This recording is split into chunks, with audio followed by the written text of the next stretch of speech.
বৈষম্য বিরোধী ছাত্র আন্দোলনের আহ্বায়ক হাসনাত আব্দুল্লাহ ও জুলাই শহীদ স্মৃতি ফাউন্ডেশনের সাধারণ সম্পাদক সার্জিস আলমের বাসা থেকে বিপুল পরিমাণ টাকা পাওয়া গেছে বলে সামাজিক যোগাযোগ মাধ্যমে খবর ছড়ায়।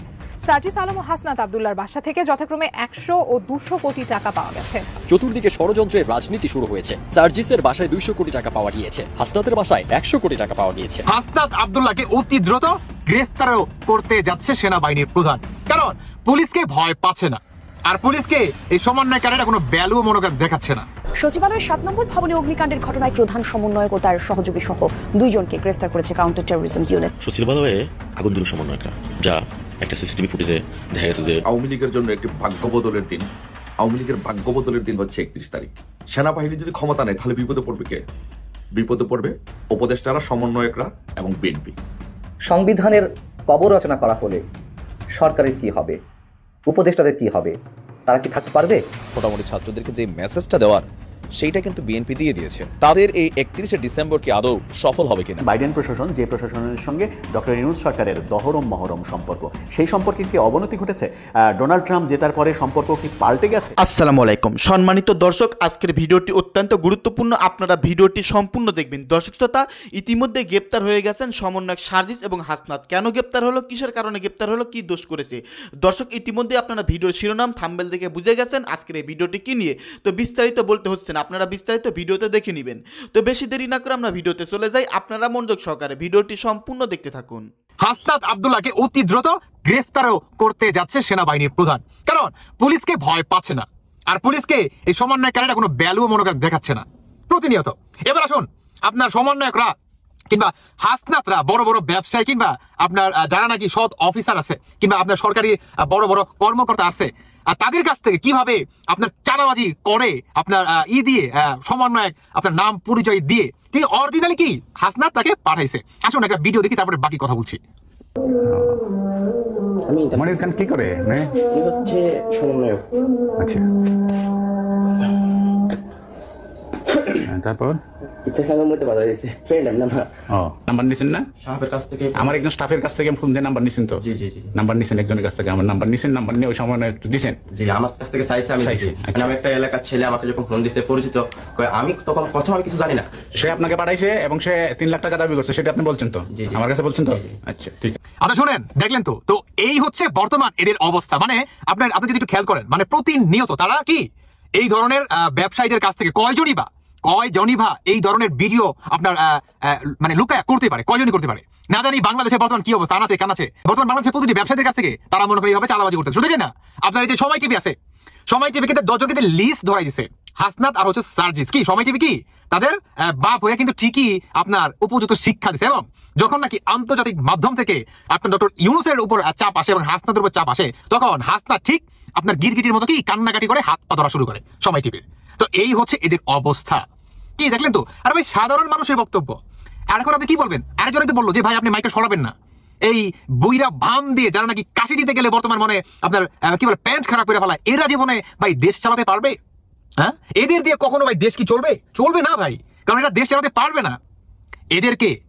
এদেরকে কখনোই বাংলাদেশের এয়ারপোর্ট দিয়ে কিংবা ইন্ডিয়ার বর্ডার দিয়ে এদের পালানো বা পালাইতে দেওয়া যাবে না। আপনার সচিবালয়ে এই 3 চোরের আপনার চেম্বারে কেন আগুন লাগলো, এটার জবাবদিহিতা করতে হবে। আর 4 নাম্বার হচ্ছে সমন্বয়কারীরা কত কোটি টাকা এই পর্যন্ত পাচার করলো, এটারও জবাবদিহিতা করতে হবে। শুধু এটাই না, আসিফ নজরুল, ডক্টর মোহাম্মদ ইউনূসকেও এটা জবাবদিহিতা করতে হবে। কারণ উপদেষ্টা আসিফ, আপনার নাহিদ, তারপর হচ্ছে আপনার সমন্বয়ক সার্জিস, সমন্বয়ক হাসনাত বা আরো যে বাজার আছে, এদের প্রত্যেকের আপনার ইউরোপের কিন্তু ভিসা কিন্তু ভাই রেডি। কারণ যে কোনো মুহূর্তে এরা মনে করেন হুট করে চলে যেতে পারে। বর্তমান তারা মনে করতেছে কি জানেন, যে বাংলাদেশের জনগণ মনে হয় আমাদেরকে অনেক ভালোবাসে, হ্যাঁ অনেক পেয়ার করে, আমরা যেটা বলবো সেটাই হচ্ছে শেষ কথা নয়। আপনারা তো এই ধরনের চিন্তা ভাবনা করি বা এই ধরনের একটা অ্যাটেনশন নিয়ে আপনারা আগুন ধরাইছেন, হ্যাঁ, যে আমরা আবারও বলবো যে এটা মাস্টার মাইন্ড। হ্যাঁ, পরবর্তীতে 2-6 মাস পরে আমরা আবারও বলবো যে এটা মাস্টার মাইন্ড করে আমরা শেখ হাসিনাকে বা আওয়ামী লীগকে এইভাবে আমরা নিষেধাজ্ঞা করছি। কি মানুষ কি বোঝে না? মানুষ কি বোকা নাকি? হ্যাঁ, মানুষ কি বোঝে না আপনাদের চাল? প্রত্যেকের বিচার হবে। এখন দেখার বিষয়, শুনছি যতটুকু শুনলাম যে সেনাবাহিনী এটা তদন্ত করতেছে এবং সেনাবাহিনী সার্জিস হাসনাতকে বর্তমান অবজারভেশনে রাখছে, তাদেরকে জিজ্ঞাসাবাদ করতেছে। যদি আপনার ডকুমেন্টস এবং সবকিছু তথ্য মিলে যায় বা প্রুফ পেয়ে যায়, মানে যদি তাদের লিগেল ওয়েতে করে, সেনাবাহিনী যদি আপনার কোনো পক্ষ না নেয়, যদি সেনাবাহিনী যদি আপনার জনগণ কিংবা রাষ্ট্রের হয়ে যদি সেনাবাহিনী তদন্ত করে, আশা করি এই সার্জিস আর হাসনাত গ্রেপ্তার 100-এর ভিতরে 200% হতে বাধ্য ইনশাআল্লাহ। 31শে ডিসেম্বরকে কেন্দ্র করে নানান ধরনের আলোচনা, সমালোচনা, টানটান উত্তেজনা এবং সংবিধানের কবর রচনা করা হলে সরকারের কি হবে, উপদেষ্টাদের কি হবে, তারা কি থাকতে পারবে? রাষ্ট্রকে চ্যালেঞ্জ জানানো হচ্ছে কিনা এই ধরনের মন্তব্যের মাধ্যমে, এবং ছাত্র সমন্বয়কদের এই যে কথাবার্তা, এই যে সমাবেশ, তার সঙ্গে আসলে সরকারের সম্পৃক্ততা কতটুকু? আমরা মনে করি অবশ্যই সম্পৃক্ততা আছে। ছাত্র সমন্বয়করা সংবাদ সম্মেলনের মাধ্যমে যে ঘোষণা দিয়েছে এবং তার আগে সামাজিক যোগাযোগ মাধ্যমে যে নানান ধরনের প্রচারণা চালিয়েছে, তাতে যে বক্তব্যটি আমরা পেয়েছি, তারা বলছে যে এই মুজিববাদী সংবিধানের কবর রচিত হবে।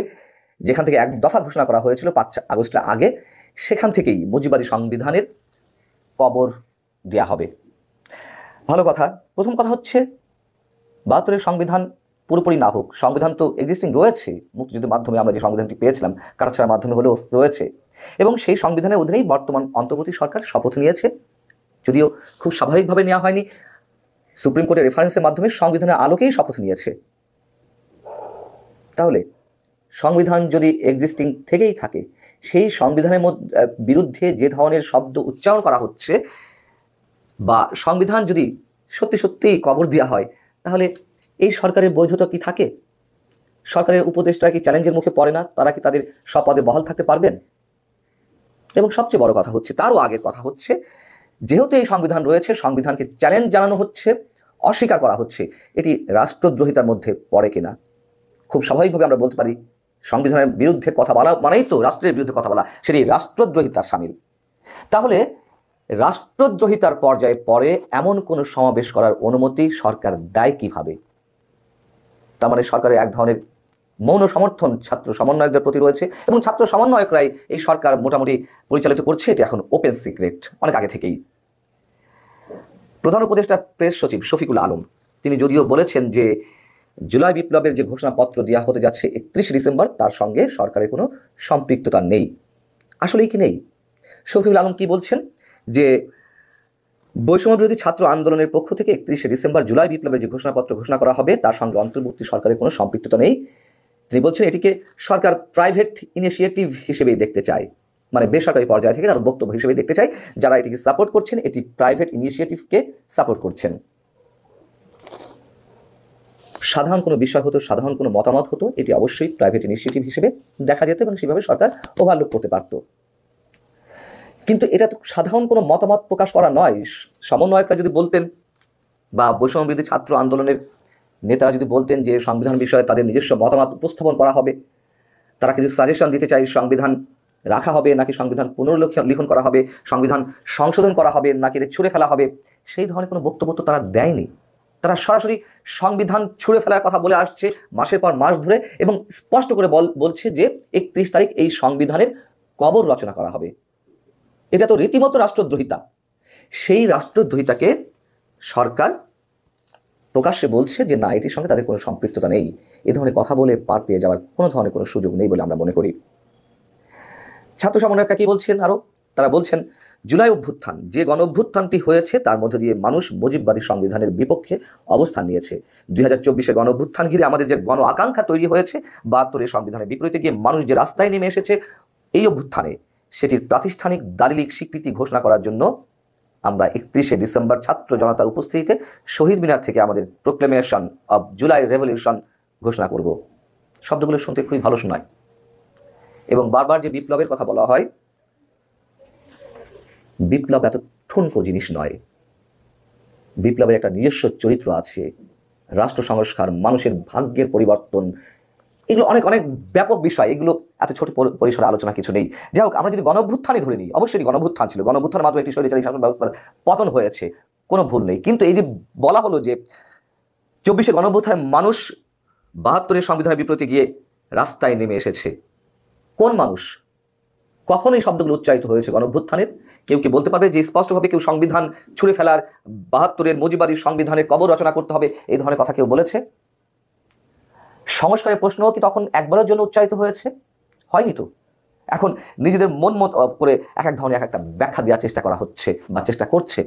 ভয়ঙ্কর বিপদের মধ্যে নিয়ে যাচ্ছে ছাত্র সমন্বয়করা, তারা বুঝতে পারছে না। তাদের প্রতি একটা পর্যায় পর্যন্ত আমাদের কৃতজ্ঞতা বোধ ছিল, কিন্তু সেটিকে তারা ব্যবহার করে তারা গণ অভ্যুত্থানে যে মানুষেরা নিহত হয়েছেন তাদের রক্তের সাথে বেইমানি করছেন, নিশ্চিতভাবে বলতে পারি।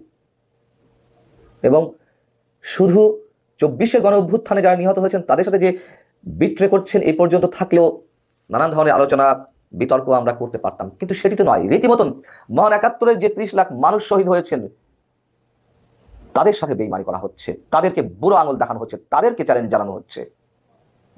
এবং তারা যে বলছে যে তাদের সঙ্গে সবাই আছে, এতে গণমানুষের আকাঙ্ক্ষা। কোন গণমানুষ? কয়টি রাজনৈতিক দল তাদের এই অভিব্যক্তির সঙ্গে বা তাদের এই সিদ্ধান্তের সঙ্গে একমত পোষণ করেছে কোনো রাজনৈতিক দল? গুটি কয়েক ছাত্র সমন্বয়ক বা তাদের সাথে আর যে শিক্ষার্থীরা রয়েছেন তারা মানেই তো পুরো বাংলাদেশ নয়। বাংলাদেশকে তো কারো কাছে ইজারা দেওয়া হয়নি। যেভাবে প্রতিটি রাজনৈতিক দল এসে মনে করে যে তারা ইজারা নিয়ে নিয়েছে, এখন ক্ষমতায় যে সরকার সেই সরকার এই ছাত্র সমন্বয়কে পরিচালিত করছে, এটি ওপেন সিক্রেট। তারাও যদি মনে করে যে তারা বাংলাদেশকে ইজারা নিয়ে নিয়েছে, বড় ভুল করা হবে। বিএনপির পক্ষ থেকে স্পষ্ট করে বলে দেওয়া হয়েছে, বিএনপি স্থায়ী কমিটির সদস্য মির্জা আব্বাস বলেছেন যে তারা যে ঘোষণা দিচ্ছে এই ঘোষণার মধ্য দিয়ে 71-এর শহীদদের রক্তের সাথে বেইমানি করছে বা 71-এর শহীদদের রক্ত কষ্ট পাবে। আমরা আমাদের স্বার্থের জন্য একবারে সব উল্টে পাল্টে দেবো সবসময়, এটি তো হতে পারে না। ভয়ঙ্কর খেলা। এবং আমি স্পষ্ট করে বলে দিতে পারি, আপনারা মিলিয়ে দেখবেন এই যে ভাষায় কথাগুলো বলা হচ্ছে, সংবিধান ছুঁড়ে ফেলা হবে, সংবিধান কবর রচনা করা হবে, এগুলো কিছুই হবে না, কিছুই না। বাংলাদেশের মানুষ এত ঠুনকো কোনো কিছুতে কান দেয় না।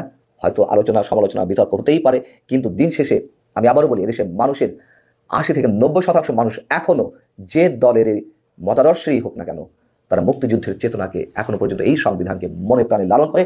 সংস্কার হতেই পারে, অস্বাভাবিক কিছু নয়, পরিবর্তন হতেই পারে, কিন্তু মুজিববাদী সংবিধানকে কবর দেওয়া হবে এই ধরনের কথা বলে পরিবেশটিকে উত্তপ্ত করা যায়, একটা টান উত্তেজনা সৃষ্টি করা যায়। দিন শেষে এগুলো কোনো লাভ হবে না, একটু বলে রাখছি, আপনারা মিলিয়ে দেখবেন দয়া করে। বৈষম্য বিরোধী ছাত্র আন্দোলনের আহ্বায়ক হাসনাত আব্দুল্লাহ ও জুলাই শহীদ স্মৃতি ফাউন্ডেশনের সাধারণ সম্পাদক সার্জিস আলমের বাসা থেকে বিপুল পরিমাণ টাকা পাওয়া গেছে বলে সামাজিক যোগাযোগ মাধ্যমে খবর ছড়ায়। সোশ্যাল মিডিয়ায় এমন দাবি তুলে একাধিক পোস্ট ও ভিডিও শেয়ার করা হয়। সেখানে দাবি করা হয় সার্জিস আলম ও হাসনাত আব্দুল্লাহর বাসা থেকে যথাক্রমে 100 ও 200 কোটি টাকা পাওয়া গেছে। আসলে কি তাই? এ নিয়ে কি বলছে ফ্যাক্ট চেক, জানাচ্ছেন এসআই রাজ। আমাদেরকে কেউ দাবায় রাখতে পারবে না। চতুর্দিক থেকে ষড়যন্ত্র করা হচ্ছে। সার্জিসের বাসায় 200 কোটি টাকা পাওয়া গিয়েছে, হাসনাতের বাসায় 100 কোটি টাকা পাওয়া গিয়েছে। সামাজিক যোগাযোগ মাধ্যম ফেসবুকে গত অক্টোবর থেকে জাতীয় নাগরিক কমিটির মুখ্য সংগঠক ও জুলাই শহীদ স্মৃতি ফাউন্ডেশনের সাধারণ সম্পাদক সার্জিস আলম এবং বৈষম্য বিরোধী ছাত্র আন্দোলনের আহ্বায়ক হাসনাত আব্দুল্লাহকে নিয়ে একাধিক পোস্ট ও ভিডিও শেয়ার করা হয়েছে। সেখানে দাবি করা হয়েছে সার্জিস আলম ও হাসনাত আব্দুল্লাহর বাসা থেকে যথাক্রমে 100 ও 200 কোটি টাকা পাওয়া গেছে।